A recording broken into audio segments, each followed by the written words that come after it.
As the impeachment trial is set to start this next phase, we do not want to lose focus on the race for the White House. We are today exactly 1 year from the next president's inauguration and just 2 weeks from the Iowa caucuses.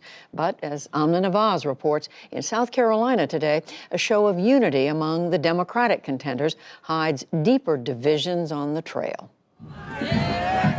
A rare sight on the 2020 Democratic campaign trail. The presidential candidates all linking arms and shaking hands to honor the legacy of Dr. Martin Luther King Jr. After a week-long feud about electability, progressive Senators Elizabeth Warren and Bernie Sanders appeared to reconcile, even as Sanders' critics said he dismissed sexism in politics. And do you think that gender is still an obstacle for female politicians? Look, the answer is yes, but I think everybody has their own sets of problems. All right, I'm 78 years of age. That's a problem. Warren, when pressed by reporters, didn't take the bait. I have no further comment on this. Being a woman a problem? I have been friends with Bernie for a long time. We work together on many, many issues, and I've said all I'm going to say. The progressive ceasefire comes as a new fight brews, this time between Sanders and former Vice President Joe Biden. What is your stance on Social Security? Biden on defense in Iowa after a deceptively edited video circulated on Twitter by a senior Sanders campaign advisor appeared to show Biden praising entitlement cuts.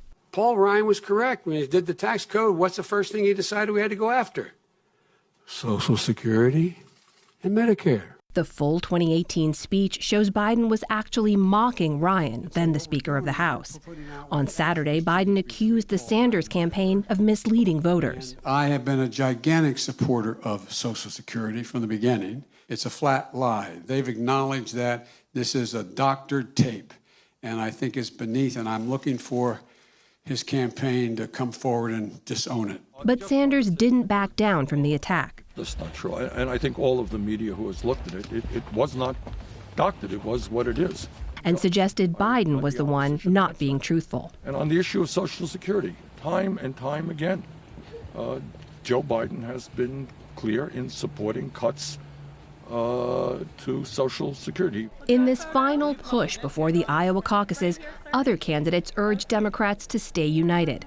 Former South Bend, Indiana Mayor Pete Buttigieg said the focus should be on beating Donald Trump. I know that the heat of competition will, I'm sure, continue to have all kinds of effects as we go into the final days before the caucuses and beyond, but hopefully we can also keep our eye on the bigger picture. Billionaire Tom Steyer agreed. This is going to be everyone getting together and making this happen together, or it is not going to happen.